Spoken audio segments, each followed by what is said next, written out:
As crianças podem sair para o culto infantil.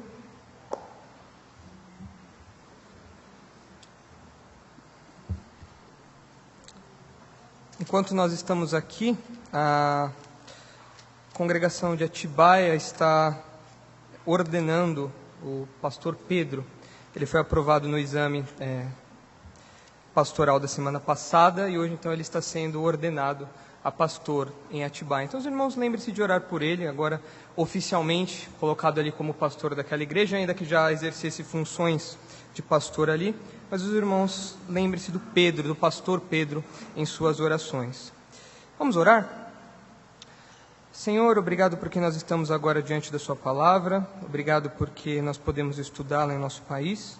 Pedimos que o Senhor, através do seu Espírito, abra os nossos corações, abra as nossas mentes, para que nós compreendamos a sua vontade em nossas vidas, por favor. Que lhe pedimos agradecidos em nome do Senhor Jesus. Amém. E por falar em Pedro, esse ano o Pedro ele foi um dos preletores do acampamento de jovens que nós realizamos em fevereiro agora. Ele foi um dos preletores que esteve conosco e ele nos apresentou um esporte, ou uma vertente de um esporte que eu nunca tinha ouvido falar. Os irmãos já conhecem o alpinismo, certo? Aquele esporte onde as pessoas precisam ali com uma série de equipamentos escalar montanhas, né? Eu acho super legal o propósito disso, porque ela fica horas escalando, chega lá em cima, o que ela faz depois? Desce. Então não vejo, mas enfim, tirando esse propósito do alpinismo, existe uma linha do alpinismo que ela é um tanto quanto curiosa. Chama-se alpinismo free solo, ou escalada livre. Os irmãos já ouviram falar? Pois bem, aqui tem algumas imagens do que é a escalada livre. Qual é o diferencial dessa modalidade do alpinismo? Estes homens não usam nenhum equipamento de segurança. Nenhum equipamento de segurança. Então os irmãos podem ver algumas fotos um pouco amedrontadoras, não? O que dá um pouco de medo. Se a pessoa cair dali, é muito provável não, com certeza, vai ser a última escalada livre que ela fará na vida dela, porque é muito alto. Agora, por exemplo, esta imagem que está na tela. Os irmãos conseguem ver que é um penhasco muito grande, mas os irmãos conseguem ver onde está o alpinista? Vitor, por favor, circule onde está o alpinista. É aquele pontinho ali. E ele está sem nenhum equipamento de segurança, nenhuma corda, nenhum gancho, nada. Ele está com a cara e com a coragem. É com isso que ele está. Algumas fotos você consegue ver, na verdade, que eles passam apenas um pó na mão que facilita a fixação nas rochas. Mas é apenas isso. Então esse é o alpinismo de escalada livre. Não tem nenhum equipamento de segurança. Radical, não é mesmo? Eu já não faria o alpinismo normal. Quanto mais o alpinismo de escalada livre. Mas obrigado, Vitor, pode tirar. Mas algumas pessoas pensam que a vida cristã é como uma escalada livre. Por que elas pensam que a vida cristã é como uma escalada livre? Elas pensam que na escalada da vida cristã, nós não temos nenhum equipamento de segurança. E a qualquer momento nós podemos cair. Nós podemos cair da graça, como é o termo conhecido. Nós não temos segurança nenhuma contra a apostasia. Nós somos cristãos que estamos escalando sem nenhum equipamento de segurança. Nós estamos numa escalada livre, sem nada para nos proteger. E a qualquer momento, a qualquer deslize, a qualquer descuidado, nós podemos cair da graça de Deus e então nunca mais voltar aos caminhos do Senhor. Essa é a apostasia. E algumas pessoas pensam que a vida cristã se processa dessa maneira, que é possível que o crente se torne um apóstata, que ele caia da sua condição de salvo e então nunca mais seja colocado novamente no meio do povo de Deus, ele se torna um apóstata. Mas a Bíblia não afirma isso. Pelo contrário, é até muito curioso nós vermos pessoas supostamente estudadas, pessoas que dizem estudar as Escrituras, afirmar uma posição dessa. E algumas até distorcem alguns textos bíblicos, falando que o crente pode apostatar. Aqui, é claro, cabe uma distinção. Eu preciso que os irmãos tenham essa distinção muito clara, enquanto nós caminhamos ao longo desse estudo. Existe uma diferença entre apostasia e o desvio de um crente. Os irmãos conseguem visualizar essa diferença? A apostasia tem um caráter definitivo, um caráter radical, é uma negação completa. A pessoa nega completamente, abertamente a fé em Cristo e muitas vezes professa doutrinas totalmente contrárias à fé. Enquanto que o desvio se trata de um crente, a pessoa é crente, mas ela está distante de Deus. Ela está vivendo em um pecado obstinado, ela está vivendo de maneira obstinada em um pecado, mas ela é crente. Ela só está distante do Senhor, enquanto a apostasia não. Eu preciso que essa distinção fique clara na mente dos irmãos, porque o texto que nós estamos lidando fala sobre apóstatas. Nós vamos estudar um pouco sobre a apostasia hoje. E a apostasia era um medo real na mente daqueles crentes do século I, para os quais o apóstolo João escreve. Porque do meio deles saíram muitos homens que começaram a pregar doutrinas falsas, falsos mestres, saíram do meio deles. E então eles começaram a ficar com medo, porque se eles se diziam crentes, se aqueles homens se diziam cristãos, mestres na palavra, agora estavam professando doutrinas contrárias àquelas que eles conheciam, algo estava errado aí. E se aquilo aconteceu com aqueles homens, pode acontecer com qualquer um. Então aqueles crentes estavam com medo da apostasia que eles viam nos outros homens que saíram do meio deles, e eles estavam com medo deles mesmos caírem nisso. Então o apóstolo João fornece uma resposta a isso. Fornece uma resposta que serve também de teste. Os irmãos estão me ouvindo? Uma resposta que serve também de teste. Teste para que os crentes, aqueles crentes, pudessem se sentir seguros na fé, sabendo que eles estão firmes no Senhor, sabendo que eles não estão fazendo uma escalada livre na jornada cristã, mas eles também poderiam verificar a autenticidade da fé daqueles falsos mestres. Toda vez que nós retomamos o estudo da Epístola de João, se os irmãos recordarem das outras pregações, eu sempre trago isso à mente de vocês. Não porque eu quero ser repetitivo, isso também, mas porque isso é algo que permeia toda a Epístola de João. A cada parágrafo que nós estudamos, nós conseguimos visualizar João formulando uma tese e defendendo essa doutrina e demonstrando o erro dos falsos mestres. Por isso nós precisamos sempre ter em mente o que o apóstolo João está defendendo, a verdade que ele está defendendo e o erro que ele está atacando.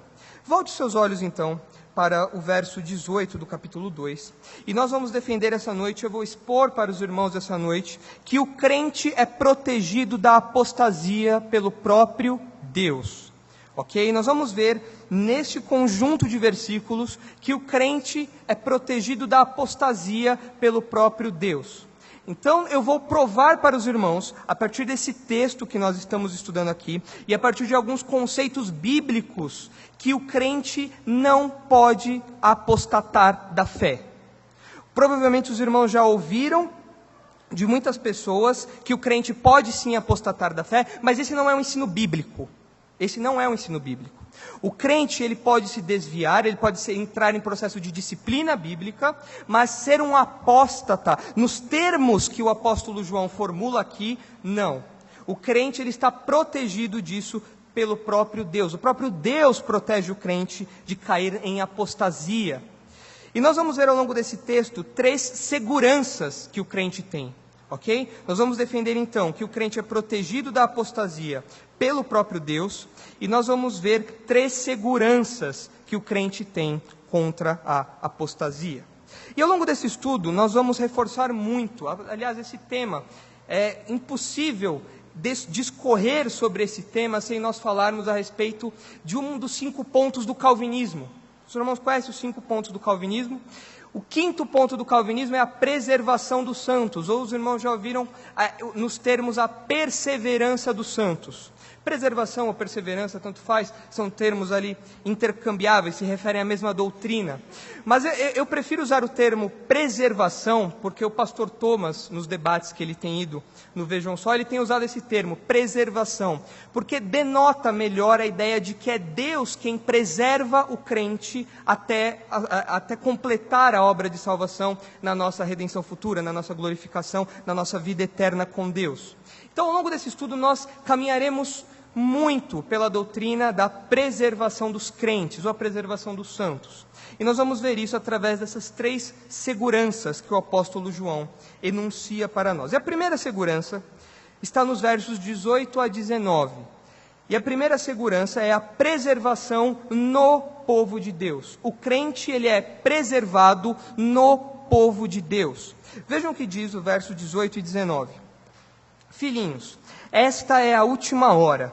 O anticristo está vindo. Já muitos anticristos têm se levantado conforme ouvistes. Por isso sabemos que esta é a última hora. Se os irmãos se recordarem, no último estudo que nós fizemos de 1 João, nós vimos que o mundo passa.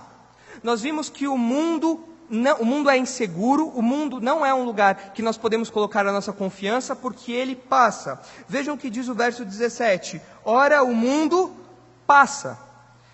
Essa passagem do mundo, essa efemeridade do mundo, já foi afirmada também por João no verso 8 do capítulo 2. Vejam o que ele diz. Contudo, o mandamento que vos escrevo é novo, verdadeiro em Cristo e em vós, pois as trevas vão passando. João está demonstrando a efemeridade da mentira, a efemeridade do erro, a efemeridade do mundo e de suas doutrinas. E quando nós chegamos, então, no versículo 18, ele fala que esta é a última hora.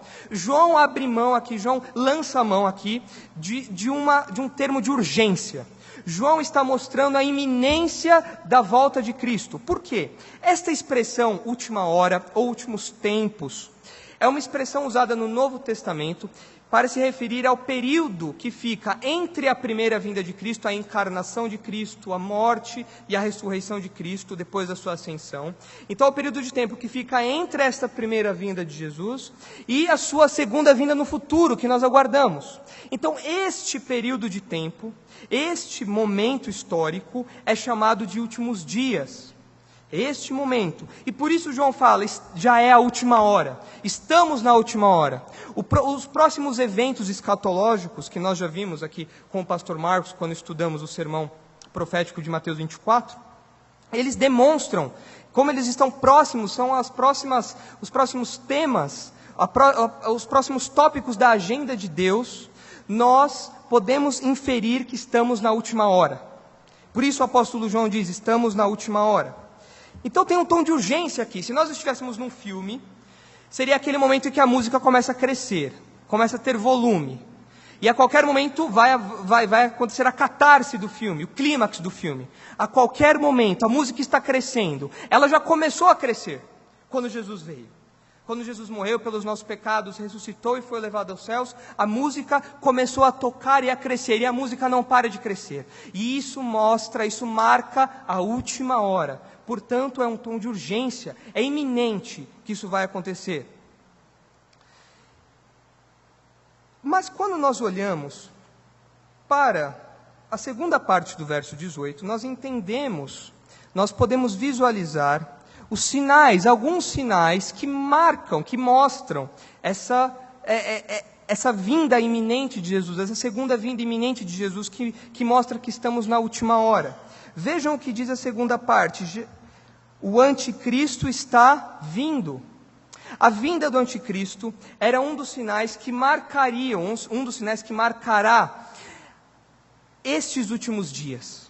A vinda do anticristo como sendo um homem que, fortalecido pelo próprio Satanás, que, capacitado pelo próprio Satanás, ele enganará nações, ele enganará reinos, ele enganará os homens, ele fará maravilhas. É um homem que está profetizado, que ele irá vir, e a vinda dele é um sinal dos últimos tempos. Nós podemos ver isso em Mateus 24, por exemplo. Mas não somente a vinda do anticristo, com A maiúsculo, como sendo uma pessoa que se opõe a tudo que é de Deus. Aliás, o termo anticristo, esse anti, que vem antes de Cristo, pode significar contrário a Cristo ou no lugar de Cristo, como sendo alguém que busca ser adorado no lugar do próprio Cristo. Nós sabemos que o anticristo como pessoa fará isso. Ele irá requerer adoração para si. Nós sabemos disso. Então, mas João fala que antes, ou melhor, junto com a vinda deste anticristo, que marcará, que deixará evidente essa última hora, também muitos anticristos têm surgido. são copiazinhas do anticristo com A maiúsculo. E isso também fora profetizado. Vejam, por exemplo, 1 Timóteo capítulo 4. 1 Timóteo capítulo 4. A vinda de falsos mestres marca que estamos na última hora, nos últimos tempos. Os próximos eventos escatológicos são aqueles que nós já estudamos com o pastor Marcos. Os irmãos podem conferir isso nos sermões que estão no Sermonaldi, no site da nossa igreja. Mas nós já estamos nessa última hora. Porque desde o primeiro século, falsos mestres têm surgido. Vejam o que diz 1 Timóteo 4, os versos de 1 a 2. O Espírito afirma expressamente que nos últimos tempos, vejam novamente essa expressão, últimos tempos, alguns se desviarão da fé, apóstatas, e darão ouvidos a espíritos enganadores e a doutrinas de demônios, sob a influência da hipocrisia de homens mentirosos, que têm a consciência insensível. E existem outros textos também, Atos 20, de 29 a 30, 2 Pedro 2, 1, enfim, textos que mostram que os últimos dias serão marcados pelo crescimento da apostasia, pelo surgimento de falsos mestres. E desde o século I existem falsos mestres. Esse número tem crescido exponencialmente, mas é fato que desde o primeiro século, os pais da igreja, os apóstolos, já combatiam homens que, induzidos por Satanás, já destilavam mensagens de erro nos crentes, ou tentavam desviar os crentes. E isso marca a última hora, os últimos tempos. Portanto, João está certo, nós estamos na última hora. E o surgimento desses falsos mestres comprova isso. E como eu disse, o surgimento de falsos mestres é uma das evidências que nós estamos nos últimos tempos. Agora, geralmente quando nós falamos sobre os últimos tempos, as pessoas elas têm o hábito, talvez por conta da frequência com que isso é exposto, de achar que nós só estaremos nos últimos dias, ou nós só estamos nos últimos dias por conta de fenômenos naturais. Porque, de fato, o período da tribulação, por exemplo, será um período marcado por intensas atividades, fenômenos naturais. Nós podemos ver isso no livro de Apocalipse. O próprio Jesus fala disso também, fenômenos naturais.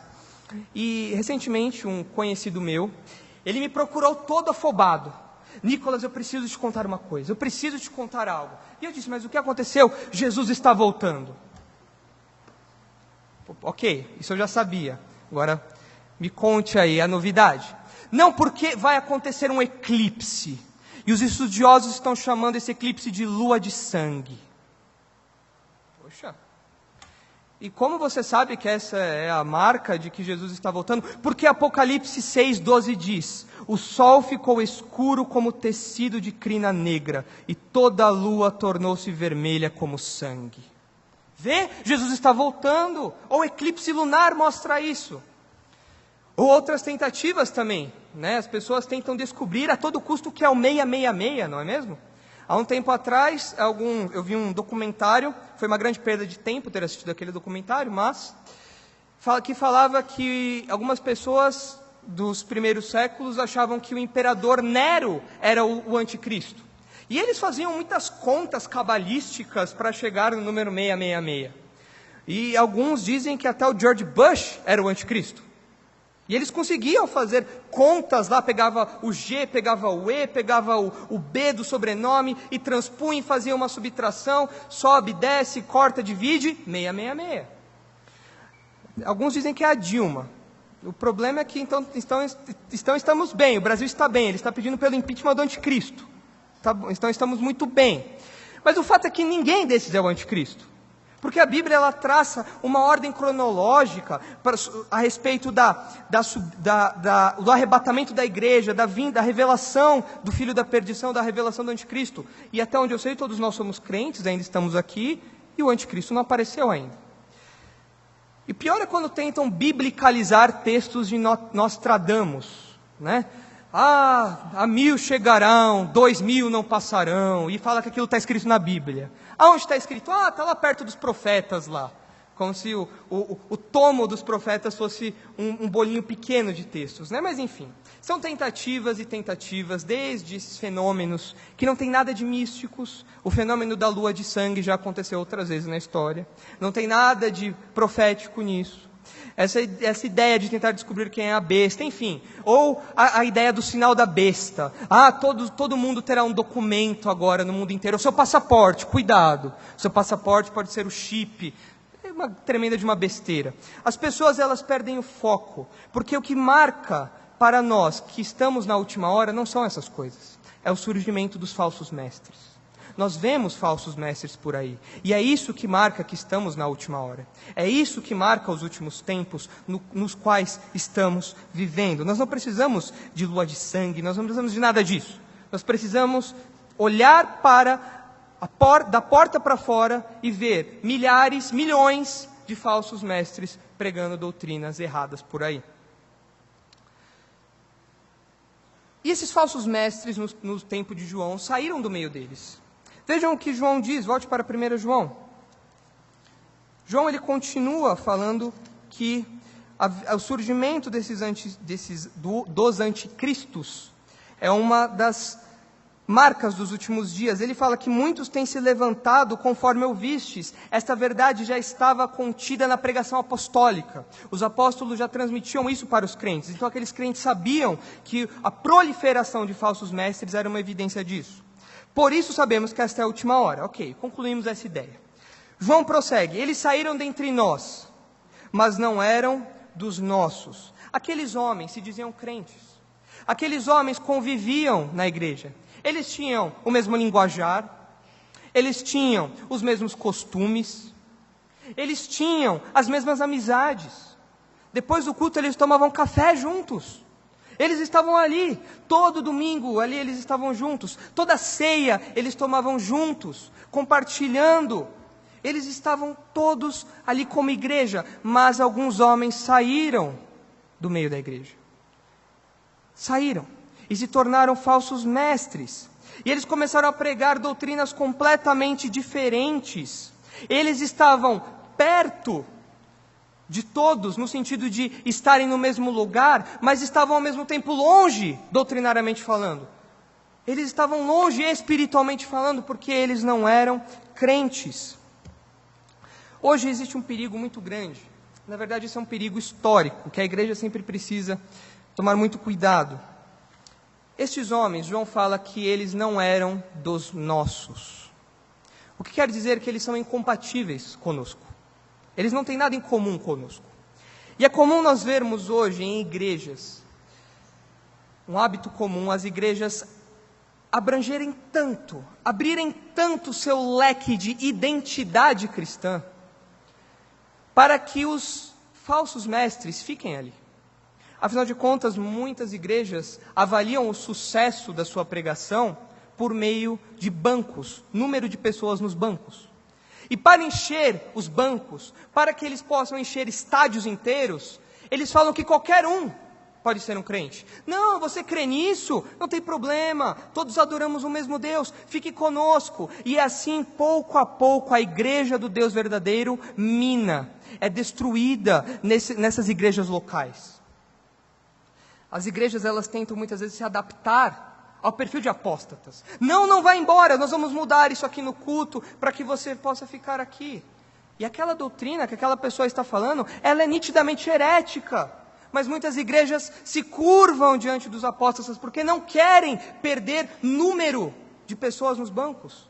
Não querem. Isso é um perigo muito grande, irmãos. Nós precisamos estar atentos a isso. Manter apóstatas na igreja é colocar os lobos em lugar privilegiado para atacar as ovelhas. Quem poupa o lobo mata as ovelhas, porque eles não são dos nossos. Eles não são ovelhas, eles são lobos. Isso fica evidente, eu acredito, numa ilustração sobre o transplante de órgãos. Anos atrás, muito tempo atrás, o transplante de órgãos não era muito desenvolvido, eles ainda estavam começando. Então a questão de compatibilidade de órgãos era algo difícil de você medir com precisão. Mas ainda assim era uma técnica que estava começando, isso muito antigamente. E certa vez um homem precisava de um órgão específico. Ele precisava de um transplante porque senão ele iria morrer. E depois de muito tempo na fila de espera, por conta das dificuldades da época e por conta das limitações de recursos da época nesse campo, ele, depois de muito tempo, conseguiu o órgão que ele precisava. E foi realizado o transplante. O transplante foi realizado. Foi um sucesso, a cirurgia correu bem. E por alguns dias os médicos observaram aquele moço. E depois de aproximadamente um mês, manchas começaram a surgir no rosto daquele senhor. Algumas manchas. Os médicos, a princípio, acharam aquilo estranho, mas não entendiam o que estava acontecendo ali, porque, a rigor, os testes que eles tinham feito tinham dado tudo positivo, o órgão era compatível. Passado mais algum tempo, aquelas manchas começaram a se tornar bolor. E os médicos não sabiam o que fazer. Era tudo muito novo. Os médicos não sabiam o que fazer com aquele homem. E aquele bolor começou a se espalhar pelo corpo daquele homem. E o corpo dele começou a apodrecer. Até que, enfim, aquele homem morreu podre. Podre. E então, com a medicina mais avançada, descobriu-se que o problema foi de incompatibilidade. Os médicos não tiraram ou não resolveram o problema daquele órgão incompatível ali no meio. Durante meses, aquele órgão ficou ali. Sem uma solução, sem um remédio, durante meses ficou ali, mas os médicos deixaram ali, e o resultado foi o apodrecimento, e por fim a morte. Com a igreja não é diferente. Manter alguém que não é dos nossos, aqui, é como manter um órgão incompatível no nosso corpo. Pouco a pouco o nosso corpo vai tentar rejeitar, o nosso corpo vai naturalmente rejeitar aquilo, porque ele não é dos nossos. Ele não é compatível, e pouco a pouco o corpo vai rejeitando aquilo, mas alguns médicos falam o que? Não, deixa essa pessoa aí, isso não vai ter prejuízo nenhum para o corpo, e pouco a pouco cada área da igreja vai apodrecendo também, apodrecendo, e por fim a igreja é destruída. Com a igreja não é diferente. Esse é o perigo de deixar apóstatas na igreja, de querer apóstatas na igreja. João é totalmente contrário a isso, porque ele fala que aqueles homens saíram justamente porque eles não eram dos nossos. Porque se eles fossem dos nossos, eles teriam permanecido. Se eles fossem dos nossos, eles não teriam abandonado a fé, eles não teriam abandonado a igreja, eles ficariam conosco. Afinal, nós estamos defendendo que uma das seguranças do cristão é a preservação no povo de Deus. Os crentes, eles se mantêm firmes no povo de Deus. Por isso João diz que se eles fossem dos nossos, eles teriam permanecido conosco. Mas todos eles saíram para que se manifestasse que não são dos nossos. Eles nunca foram dos nossos, nunca foram. Pareciam, mas nunca foram. Nunca foram crentes de verdade. E essa verdade de que o crente é preservado, porque João fala, se eles fossem crentes, eles teriam permanecido. É a verdade da preservação dos crentes. Essa é uma verdade ensinada ao longo de toda a Escritura, especialmente no Novo Testamento. O Senhor preserva os seus, o Senhor preserva os seus no povo de Deus. Quem é crente está ali, protegido, preservado, junto com o corpo de Cristo. E isto é um precioso tesouro bíblico que é negligenciado nos nossos dias. As pessoas realmente pensam que o crente ele está inseguro na sua fé. Que hoje ele está aqui, amanhã ele não está mais, depois ele perde a sua salvação, aí ele vira um apóstata. Não é assim. A Bíblia é enfática em defender a doutrina da preservação dos crentes em muitos textos. Por exemplo, João 10, 28 a 29, Jesus fala que eu lhes dou a vida eterna, elas jamais perecerão, ninguém as poderá arrancar da minha mão. Depois ele diz, meu Pai, que as deu para mim, é maior que todos e ninguém pode arrancar da mão do Pai. Ou seja, nós estamos seguros na mão de Jesus e nós estamos seguros também na mão do Pai. Ninguém conseguiria arrancar da mão de Jesus. Mas além da mão de Jesus, nós temos a mão do Pai nos protegendo. Romanos 8, 38 a 39 diz que Paulo está convencido de que nem morte, nem vida, nem anjos, demônios, presente, futuro, nem poderes, nem altura, nem profundidade, nem qualquer outra coisa na criação será capaz de nos separar do amor de Deus que está em Jesus Cristo nosso Senhor. preservação dos crentes. Filipenses 1,6 diz: estou convencido de que aquele que começou boa obra em vocês vai completá-la. 2 Timóteo 1,12, por essa causa também sofro, mas não me envergonho, porque eu sei em quem tenho crido e estou certo de que Ele é poderoso para guardar o meu depósito até aquele dia. Preservação dos santos, preservação dos crentes. Se eles fossem dos nossos, eles teriam permanecido conosco. Porque um crente não pode apostatar, porque Deus o protege. Em primeiro lugar, porque a salvação não é mérito nosso, é mérito de Deus. E, portanto, ninguém pode anular a obra de Deus. Ninguém pode anular a nossa salvação. É por isso que o crente é protegido da apostasia pelo próprio Deus. E a primeira segurança que o crente tem contra a apostasia é a preservação no povo de Deus. Deus preserva os crentes no seu povo. Se eles fossem dos nossos, eles teriam permanecido conosco. Eles não teriam ido embora. Eles não teriam apostatado. O texto continua. Vamos agora ver a segunda segurança que o crente tem contra a apostasia. Isso está nos versículos 20 e 21. Volte seus olhos para os versos 20 e 21. Ora, vós tendes a unção da parte do Santo, e todos tendes conhecimento. Eu vos escrevi não porque não conheceis a verdade, mas porque a conheceis, e porque nenhuma mentira procede da verdade. Sim, em um primeiro momento, o apóstolo João estava focando nos apóstatas, agora o foco de João muda. João agora passa a focar os crentes, e aqui nós temos um contraste, uma diferença entre o crente genuíno e o apóstata. Porque ao passo que o apóstata, ele nunca foi um crente, o cristão genuíno, ele tem a unção da parte do santo. E aqui, novamente, nós precisamos ter muito cuidado para não cair nas bizarrices que dizem por aí. Acredito que todos aqui que tenham visitado a Conde de Sarzedas tenham visto óleos de cozinha em potinhos, não é mesmo? Que eles falam que é o óleo da unção. É mentira, óleo de cozinha é aquilo. Aquilo é óleo de cozinha. Se não é óleo de cozinha, é algum outro óleo. Talvez óleo até usado, não sei, enfim. Não importa que óleo é, aquele não é o óleo da unção. Mas é aqueles potinhos.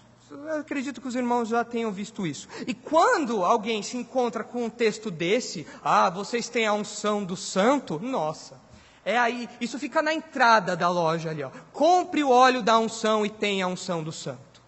Isso é uma tremenda de uma bizarrice. Não tem nada a ver com o ensino bíblico isso. O que é, portanto, a unção do santo?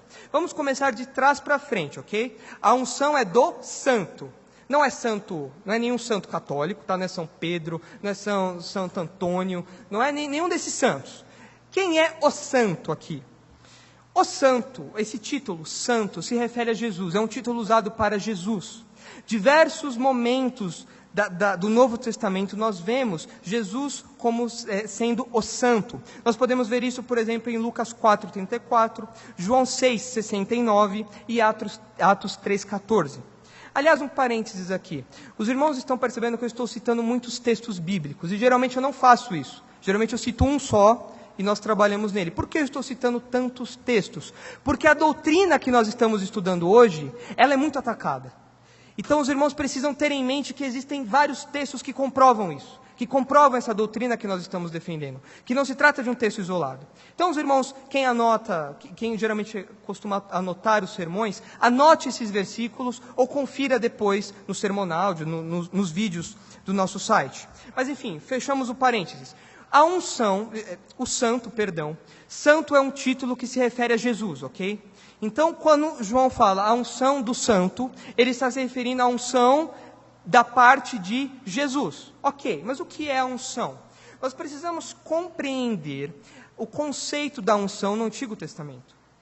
Em primeiro lugar, a unção era um ato de derramar óleo sobre a cabeça de reis, profetas e sacerdotes. Não era nada de passar óleozinho de extrema unção, não é nada disso. Era o ato de derramar óleo, era pegar uma jarra, uma bacia e derramar óleo sobre a cabeça de reis, profetas e sacerdotes. E por que o povo de Deus fazia isso? Qual era o símbolo disso? A unção representava a capacitação e a orientação, o derramamento do Espírito sobre aquela pessoa. Ou seja, os reis, profetas e sacerdotes eram homens orientados pelo Espírito Santo, capacitados pelo Espírito Santo. E naquele ato da unção, de derramar o óleo sobre a cabeça daqueles homens, aquele símbolo dizia: eles agora estão sendo orientados, dirigidos, guiados, capacitados pelo Espírito Santo de Deus. E nós podemos ver isso nos relatos, por exemplo, da unção de Saul, onde Samuel unge Saul e fala que Saul serviria agora os propósitos de Deus. Então a unção significa isso. Unção não tem nada místico como nós vemos hoje. Como o meio neopentecostal diz. Não existe nada de místico nisso. Não é passar um olhinho aqui e algo místico acontece. Não existia um propósito naquele tempo. E quando o apóstolo João traz este símbolo, este termo, esta realidade, ao se referir a Jesus, nós podemos empreender, nós podemos entender o que João quer dizer aqui. A unção de Jesus nada mais é do que o Espírito Santo, do que o derramamento do Espírito Santo sobre os crentes. Como nós sabemos disso? É simples, é só nós olharmos João. Vamos olhar o que o apóstolo João fala sobre isso, o que ele registrou sobre isso. João, capítulo 14. A unção do santo é o Espírito Santo de Deus, que foi derramado sobre os crentes depois do Pentecostes, ou no Pentecostes, como nós podemos ver no livro de Atos. A partir daquele momento, o Espírito Santo passa a habitar, a dirigir, a capacitar os crentes. João, vejam o capítulo 14, o verso 26. Mas o Consolador, o Espírito Santo, a quem o Pai enviará em meu nome, ele vos ensinará todas as coisas e vos fará lembrar de tudo o que vos tenho dito. Vire a página da sua Bíblia para o capítulo 16, veja o verso 13. Quando, porém, vier o Espírito da verdade, ele vos conduzirá a toda a verdade. E não falará de si mesmo, mas dirá o que tiver ouvido e vos anunciará todas as coisas que hão de vir. Jesus havia prometido a vinda do Espírito Santo sobre os crentes. Essa era uma promessa de Jesus. E isso se cumpriu em Atos, quando nós vemos o Espírito Santo vindo ali no dia de Pentecostes. Nós podemos empreender, portanto, nós podemos descobrir, portanto, que a unção do Santo é a vinda do Espírito Santo, especialmente porque o apóstolo João diz na sequência que o Espírito, a unção que vem do Santo, nos guia em toda a verdade.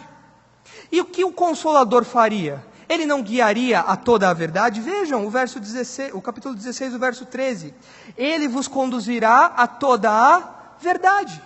Esta é uma das missões do Consolador, é um dos ministérios do Consolador, guiar os crentes, capacitar os crentes, orientar os crentes.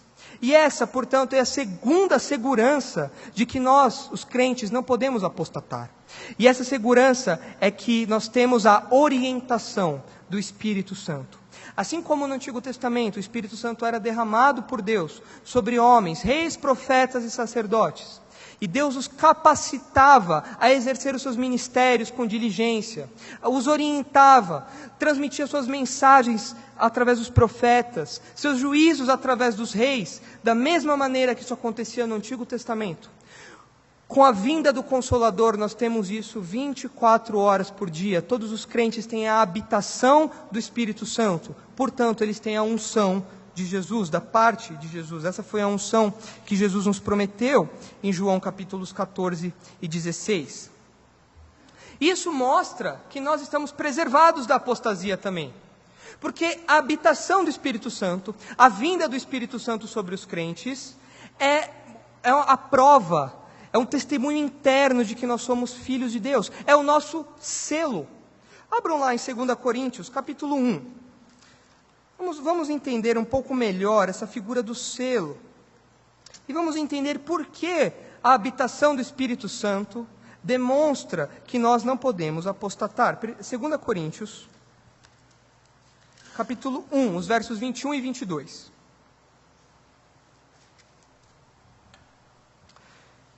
Mas é Deus quem nos mantém firmes convosco em Cristo, e foi Ele quem nos ungiu.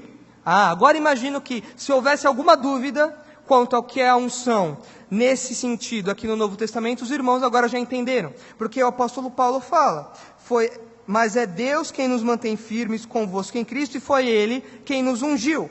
Vejam agora o verso 22. Foi Ele também quem nos selou e pôs o Espírito. Que Espírito? O Espírito Santo, como garantia em nosso coração.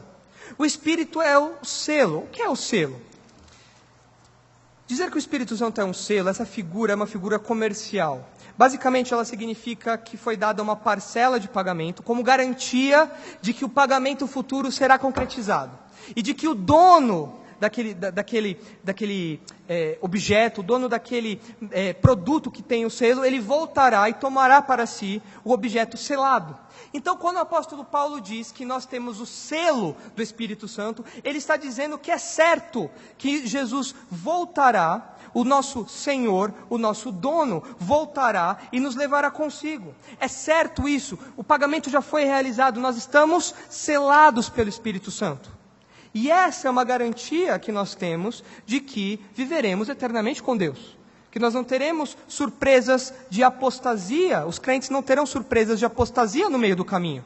Eles têm seguranças na escalada da vida cristã, eles têm lá o seu cinto, eles têm lá o seu martelinho, não sei como chama aquele objeto especial que eles usam, eles têm aquele pó que eles passam nas mãos, enfim, eles têm elementos, e uma dessas seguranças que o cristão tem é a habitação do Espírito Santo, que foi prometida por Jesus e veio de fato em Atos, no começo do livro de Atos.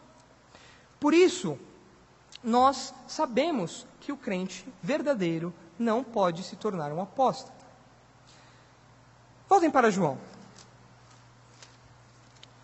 Nós estamos defendendo nesse segundo ponto que nós temos a orientação do Espírito Santo. Eu gostaria de enfatizar agora um pouco essa realidade da orientação, porque eu acho que João realmente quer enfatizar isso aqui. Porque ele fala que nós temos a unção da parte do santo e todos têm conhecimento. E no verso 21 ele diz, eu vos escrevi não porque vocês não conhecem a verdade, mas porque vocês a conhecem. Como nós vimos, o Espírito Santo ele nos conduz em toda a verdade. O Consolador nos conduz em toda a verdade. Mas aqueles homens, aqueles falsos mestres, eles diziam ter um conhecimento especial. Eles diziam ter um conhecimento que aqueles crentes não tinham. Eles diziam ter ali algo especial. Eles diziam ter uma sabedoria mística, a gnose. E João então fala, olha, na verdade, eles não têm conhecimento nenhum. Porque eles não têm a unção do santo, mas vocês têm a unção do santo. E portanto, vocês conhecem a verdade. Vocês sabem a verdade do Evangelho. O que eles estão falando é mentira. Mas a verdade que vocês conhecem é o Evangelho verdadeiro. É o Evangelho em sua essência. Vocês não precisam ter medo do que aqueles homens estão falando, porque eles são mentirosos. Inclusive João utiliza esse termo para os falsos mestres, eles são mentirosos, porque eles não têm o Espírito Santo. E quem conduz a verdade, quem conduz até a verdade, é o Espírito Santo. Por isso nós temos essa orientação, que nos conduz à verdade, que nos protege do erro, que nos livra do erro. E aqueles homens não tinham isso. Por isso eles eram apóstatas. O crente, por ter o Espírito Santo habitando em si, ele tem um detector de mentiras. Quando nós escutamos algo estranho, nós paramos, pensamos um pouco e aquilo começa a incomodar. Começa a coçar o ouvido. Não, eu acho que isso não é verdade. Venha para cá para a unção da água sagrada e finalmente você será livre dos seus problemas. O Espírito Santo começa a se mostrar ali contrário àquilo. Isso está errado. E quando nós vamos na Escritura, nós vemos, de fato, aquilo está errado. Porque nós temos um detector de mentiras. O Espírito Santo que habita em nós, nos orienta, nos dirige a essa verdade. Nós não erramos, porque não conhecemos a verdade. Nós só conhecemos. O problema é que muitas vezes nós apagamos o Espírito Santo de Deus. O alarme está lá soando. Bé, bé, bé, bé. Agora os irmãos acordaram. Tinha alguns dormindo. O alarme está lá soando. Mas então o crente fala, não tem problema não. Está tranquilo. Não tem problema, pode deixar. Continua falando aí, eu quero prosperidade mesmo. E o alarme lá soando. Até que chega uma hora que o crente pega e põe um travesseiro em cima do alarme. Os irmãos eu tenho problemas com despertador. E às vezes eu acordo apavorado com o despertador. Eu já tenho que colocar uma música calma, porque se eu colocar uma música muito frenética, eu acordo quebrando a cama, chutando tudo. Então eu preciso colocar uma música calma. E muitas vezes quando o alarme toca, eu fico tão apavorado em desligar o alarme que eu coloco ele debaixo do travesseiro. Só para eu não ficar escutando aquele barulho agudo perto da minha orelha. O que é uma grande bobeira, né? Porque eu coloco justamente debaixo do travesseiro onde eu estou deitado. Mas enfim, muitos crentes fazem isso. O Espírito Santo soa. E os crentes abafam aquele som. Mas o Espírito Santo está lá. E quando os crentes estudam a palavra de Deus, quando os crentes ouvem o testemunho do Espírito, então eles falam, não, aquilo é mentira. Aquilo é uma heresia. Aquilo é uma mentira. Por isso nós temos esse detector de mentiras dentro de nós, que é o Espírito Santo. E João diz que nenhuma mentira procede da verdade. Isso é curioso, porque aqueles homens diziam ter um conhecimento divino, mas eles falavam bobeiras que contradiziam o que o próprio Espírito Santo havia revelado outrora pelos profetas do Antigo Testamento. Como poderia ser isso? E além do mais, existe aqui uma questão muito importante. Não somente o Espírito Santo é o Espírito da verdade, ou seja, tudo que ele diz, a tudo que ele orienta é verdadeiro, ele orienta até a verdade, ou seja, um crente, ele dá testemunho verdadeiro, portanto aqueles homens estavam dando um testemunho distorcido. Não apenas isso, mas ele é o Espírito Santo. Os irmãos já pararam para pensar que a habitação do Espírito Santo em nós deve gerar, portanto, santidade? Mas aqueles homens de santidade não tinham nada. A vida deles era devassa. Eles diziam ter uma comunhão especial com Deus, mas eles não tinham a unção do Espírito Santo. E sabe como João prova isso? Porque se eles tivessem o Espírito da verdade, eles não falariam mentiras. E se eles tivessem o Espírito da verdade, que é o Espírito Santo, eles teriam uma vida condizente com isso, com a transformação, com a santificação, não é mesmo? Mas aqueles homens não tinham a unção do Espírito Santo, portanto eles não tinham a orientação do Espírito, porque o efeito é impossível de barrar isso. O efeito da habitação do Espírito Santo nos crentes é a santidade. E o efeito da habitação do Espírito Santo nos crentes é também a verdade.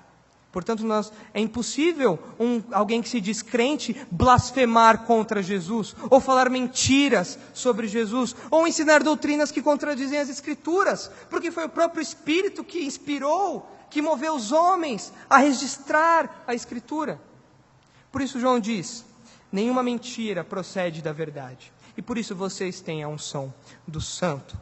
Isso comprova novamente que o crente é protegido da apostasia pelo próprio Deus. Nós vimos uma primeira segurança que está nos versos 18 e 19, que o crente ele é preservado no povo de Deus. O próprio Deus o preserva ali. Nós vimos também uma segunda segurança, que é a orientação do Espírito. O crente ele tem o Espírito Santo habitando em si, o Espírito Santo que o guia a toda a verdade, que o orienta. O apóstata não, o apóstata nunca foi do povo de Deus, ele nunca se converteu verdadeiramente, e por isso ele nunca teve e não tem o Espírito Santo de Deus. Vamos caminhar agora então para a terceira segurança. A terceira segurança que o crente tem contra a apostasia. E quando nós terminarmos essa exposição, os irmãos estarão preparados para responder a todos que falam que o crente pode apostatar, ou que a qualquer momento o crente pode cair da graça, como dizem por aí. Que a qualquer momento, na nossa escalada, nós iremos cair, e por não termos os equipamentos de segurança para a nossa escalada, nós iremos cair de maneira fatal. Os irmãos estarão habilitados, preparados para responder biblicamente a isso. Vamos agora então à terceira segurança. e ela está nos versículos 22 a 23. E a terceira segurança é ter uma visão correta sobre Jesus. A terceira segurança é ter uma visão correta sobre Jesus. Vejam o que diz os versos 22 e 23. Quem é o mentiroso, senão aquele que nega que Jesus é o Cristo? Esse mesmo é o anticristo, que nega o Pai e o Filho. Todo que nega o Filho também não tem o Pai. Todo que confessa o Filho também tem o Pai. Pastor Marcos, no Cadete, na primeira aula do Cadete, ele falou uma verdade. Que a lógica de João é uma lógica muito simples. Para João, é tudo preto no branco. Para João é assim, abre aspas, igual o pastor Marcos disse, abre aspas. Para João é simples. Quem tem, tem. Quem não tem, não tem. É muito simples a lógica de João. Nós podemos conferir isso ao longo de toda a sua epístola. Na verdade, até do seu evangelho nós podemos verificar isso. E das suas outras epístolas também. E aqui, João é claro, ele diz: quem é mentiroso, senão aquele que nega que Jesus é o Cristo? Esse mesmo é o anticristo, que nega o Pai e o Filho. E aquele que nega o Filho, não tem o Pai. Mas quem tem o Filho, tem o Pai. É lógico, é algo consequente. É um pensamento muito cristalino, o pensamento de João. Mas o que seria, portanto, negar o Filho? Vejam que João diz que nega aquele que nega que Jesus é o Cristo. Isso é importante para nós compreendermos o que João quer atacar aqui. E, por outro lado, o que João quer resguardar também. Ao longo do desenvolvimento do gnosticismo, da doutrina gnóstica, nós estamos aqui no século I ainda. No século I, o gnosticismo estava só começando, era um embriãozinho, alguns estudiosos chamam de proto-gnosticismo, era algo que estava começando. Mas já no segundo século, o gnosticismo começou a tomar formas mais definidas, começou a ter formulações doutrinárias mais definidas. E o problema é que não foi apenas uma definição que os gnósticos adotaram, mas dentro do gnosticismo começaram a surgir outras formas de gnosticismo também. Dentro do gnosticismo, outras formas, outras expressões dessa doutrina. E duas delas se destacam. A primeira que nós já estudamos, que é algo que João combate já nos primeiros versículos da sua epístola, é que os gnósticos, os mestres gnósticos, eles falavam que Jesus não tinha um corpo humano. E por que eles falavam isso? Porque eles criam em uma espécie de dualismo. Como assim? Eles criam que a matéria, a carne, era má. E que o espírito era bom. Nós já estudamos sobre isso. Estou só recapitulando para que nós entendamos como essa doutrina se processa e por que João está atacando dessa maneira que ele faz aqui. Então, uma vertente acreditava nisso, que Jesus era um holograma, que Jesus era um fantasma, ok? Então, eles acreditavam que Jesus não tinha um corpo físico, porque a matéria era má e Jesus não poderia ter pecado, Jesus não poderia ser mau. Por isso ele não veio em carne e osso. Nós vamos ver que isso tem um sério problema para nós. Mas a outra vertente gnóstica, uma outra vertente conhecida que se desenvolveu do gnosticismo, ela dizia algo muito confuso, que eu não sei como eles entendiam, mas eu vou tentar explicar para os irmãos, ok? Presta atenção. É muita imaginação. Eu acho que Tolkien, Spielberg, enfim, esses homens aí do cinema, da literatura, são fichinha perto dos gnósticos. Prestem atenção no que eles acreditavam. Eles acreditavam que Jesus era um homem normal, ok? Mas no batismo de Jesus, nós conhecemos essa passagem, no batismo de Jesus, o Cristo entrou em Jesus. Alguns irmãos estão fazendo assim. Essa é a reação mesmo. O Cristo, o que eles chamam de o Logos de Deus, o Cristo de Deus, entrou em Jesus e se fundiu com a alma de Jesus. Ok? É um combo. Você leva a alma humana e uma alma que não sei de onde que vem. Certo? E isso que capacitou Jesus ao longo de seu ministério, para realizar os milagres, para ressuscitar as pessoas, para fazer a multiplicação dos pães, enfim. Era essa vinda do Cristo, do Espírito do Cristo, que teria capacitado Jesus. Mas, os gnósticos não param por aí, eles são muito criativos. Quando Jesus morreu, prestem atenção, hein? Quando Jesus morreu, o que ele gritou? Deus meu, por que me desamparaste? Nesse momento o Espírito de Cristo saiu dele. e ele virou um homem normal de novo. Os irmãos entenderam? Basicamente é isso. Alguns estão rindo, outros estão olhando assustados. Existe um ditado que diz, é rir para não chorar. Eu acho que é muito verdadeiro isso, porque essa é uma doutrina muito estranha. Mas enfim, eles acreditavam nessas duas vertentes. Uma, que Jesus não veio em carne, e outra, que tinha toda essa construção teatral do Messias. E quando João diz que esses homens negavam que Jesus era o Cristo, João está querendo dizer que esses homens negavam a humanidade de Jesus, falando que Jesus não tinha vindo em carne, e negavam, por outro lado, também a divindade de Jesus, falando que Jesus não era Deus, mas que um Espírito veio sobre ele, então ele foi capacitado a fazer aquilo que ele fez. Então agora, quando nós lemos aqui o Cristo, eles negam que Jesus é o Cristo, João está falando, eles negam que Jesus veio em carne e em osso, e que Jesus era Deus. Eles negam que Jesus era 100% homem e 100% Deus. Essa doutrina é chamada de união hipostática. Okay? Uma palavra difícil, mas que resume essa doutrina da união das duas naturezas de Cristo. Jesus era 100% Deus e 100% homem, a doutrina da união hipostática. Ok, agora qual era o problema desses desvios gnósticos? Por que é tão importante que Jesus seja 100% Deus e 100% homem? Por quê? Por que é importante que ele seja homem e Deus ao mesmo tempo? Por quê? Em primeiro lugar, Jesus precisa ser 100% homem, porque nós somos homens. E nós tínhamos uma dívida para com Deus. Nós, de carne e osso, não é? Nós tínhamos uma dívida para com Deus. Portanto, nós deveríamos pagar o preço pelo nosso pecado. E qual é o preço? A morte. O salário do pecado é a morte. Ok. Nós deveríamos pagar isso, porque nós somos homens. Portanto, Jesus precisa ser 100% homem para que ele seja o nosso representante. Para que ele seja homem também e morra em nosso lugar. Por isso ele precisa ser 100% homem, para que o seu sangue escorresse na cruz e por meio daquele sangue a igreja de Deus fosse comprada. Se Jesus fosse um holograma, nós não somos hologramas. Eu não sou um holograma. Se eu tentar atravessar a parede, eu vou bater na parede e vou cair e desmaiar. Eu não sou um holograma, eu não atravesso paredes, eu não sou um fantasma. Por isso Jesus precisa ser 100% homem, para que ele sentisse o drama da humanidade. Para que ele pudesse sofrer como nós sofremos. Para que por fim ele pudesse morrer na cruz em nosso lugar. Para que ele levasse a nossa maldição nas suas costas. Por isso Jesus precisava ser 100% homem.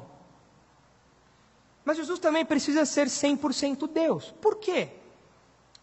Ele precisa ser 100% Deus porque a nossa ofensa diante do Deus, que é santo, santo, santo, é uma ofensa infinita. Nós estamos rebeldes, nós somos rebeldes, os pecadores são rebeldes contra um Deus que é triplamente santo. É uma santidade sem limites, é uma santidade imensurável, e nós estamos rebeldes contra esse Deus. Portanto, a nossa culpa, ela é infinita. Se eu fosse morrer, eu morreria por mim. Eu morreria por mim. Eu sofreria o castigo por mim. Mas eu não conseguiria oferecer um sacrifício infinito, porque eu sou um homem limitado. Eu já tenho minha própria culpa também. Por isso, o nosso sacrifício precisava ser infinito, para que todos nós pudéssemos encontrar salvação na obra de Cristo. Os irmãos estão entendendo isso? Isso é importante, isso é muito importante. Nós precisamos que Jesus seja 100% homem e 100% Deus, porque a nossa culpa diante de Deus é infinita. Nós precisávamos de um pagamento infinito também. Mas não apenas isso, nós também precisamos de alguém santo. Nós não somos santos. Nós não somos. Nós não temos santidade alguma. E o nosso sacrifício precisava ser um sacrifício sem mancha. Precisava ser um sacrifício sem culpa, sem pecado.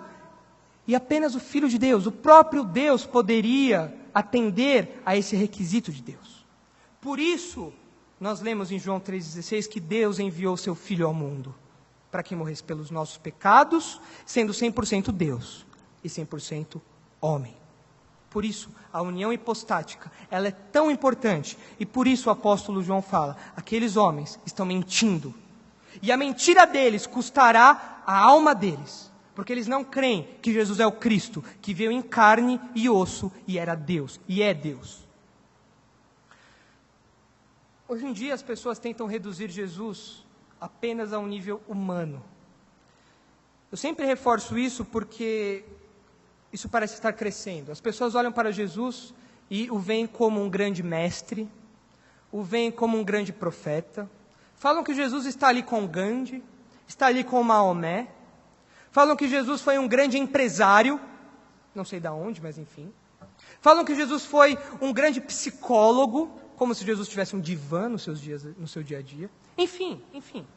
Reduzem Jesus a um homem qualquer. Mas se Jesus foi um homem qualquer, em primeiro lugar ele era um mentiroso. Sabe por que ele era um mentiroso? Porque ele falava ser Deus. Jesus mesmo afirmava ser Deus. Como pode um mestre moral afirmar ser Deus e não ser? Como pode um mestre, um professor, um psicólogo afirmar Deus e não ser? Como pode? Ele deve ter algum distúrbio. Se ele afirma ser Deus, mas ele não é Deus, como eu vou confiar num homem desses? Por isso Jesus precisa ser Deus. Por isso Jesus é Deus.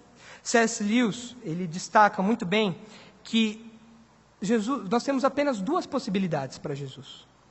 Ou Jesus é de fato Deus, ou Jesus era louco. Porque ele falava ser Deus.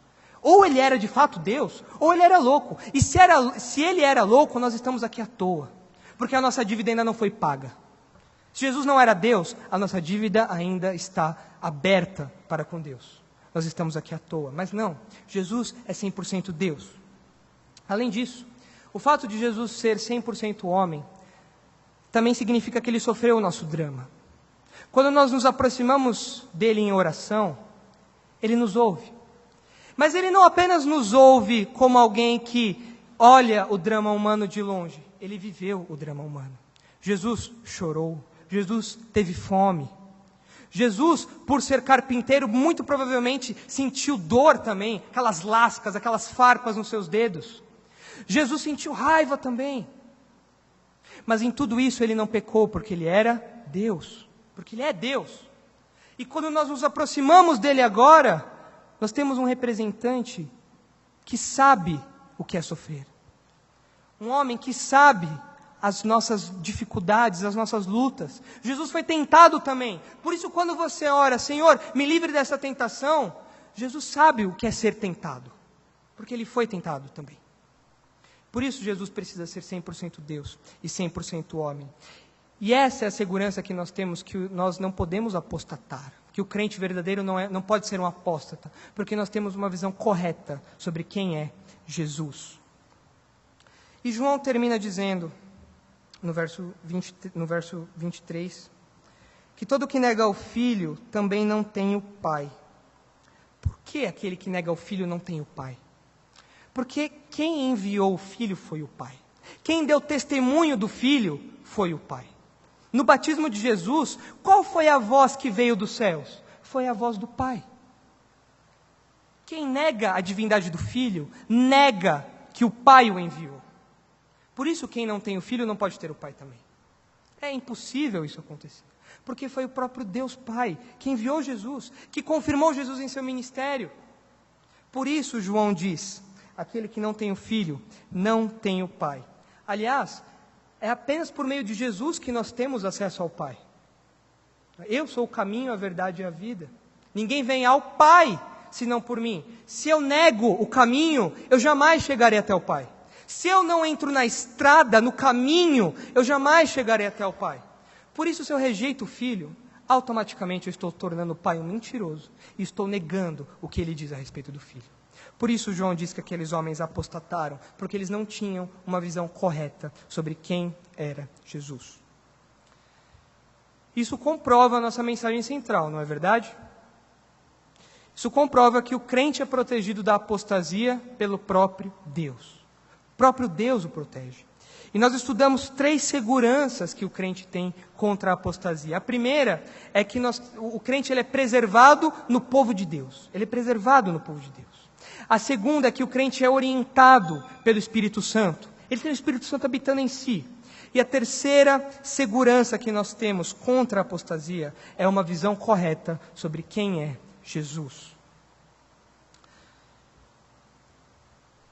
Quando eu me deparei com esse texto, a coisa que mais me chamou a atenção nele foi João ter começado o seu raciocínio, o seu pensamento, ou dado sequência a ele, dizendo que esta é a última hora.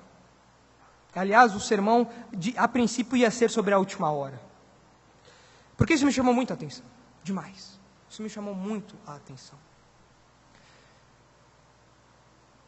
Quando eu leio esta é a última hora, eu penso em João gritando com todas as forças, pedindo para que os crentes lutassem com todas as forças, porque era a última hora. Estava chegando a vinda do nosso Senhor. Abram em Judas, versículo 3. Eu quero terminar deixando na mente dos irmãos a urgência dessa batalha, a urgência dessa guerra. Os falsos mestres estão saindo por aí, aos montes, aos milhares, aos milhões. E nós, como povo de Deus, temos a obrigação de defender a verdade, assim como João incentiva aqueles homens a fazer. Vejam Judas, o versículo 3. Amados, enquanto me empenhava para vos escrever acerca da salvação que nos é comum, senti a necessidade de vos escrever, exortando-vos a lutar pela fé, entregue aos santos de uma vez por todas. E vejam, depois Judas fala, por que certos homens se infiltraram entre vós? Os apóstatas. A epístola de Judas é uma epístola dirigida a crentes que estavam lutando contra apóstatas. Que é a nossa realidade hoje também. É a nossa realidade hoje também. Nós lutamos contra os falsos mestres. Nós lutamos contra os apóstatas. Nós precisamos lutar com eles, contra eles. Irmãos, esta é a última hora. Eu gosto de imaginar, eu tento mentalizar uma imagem na minha mente de que nós estamos numa guerra intensa.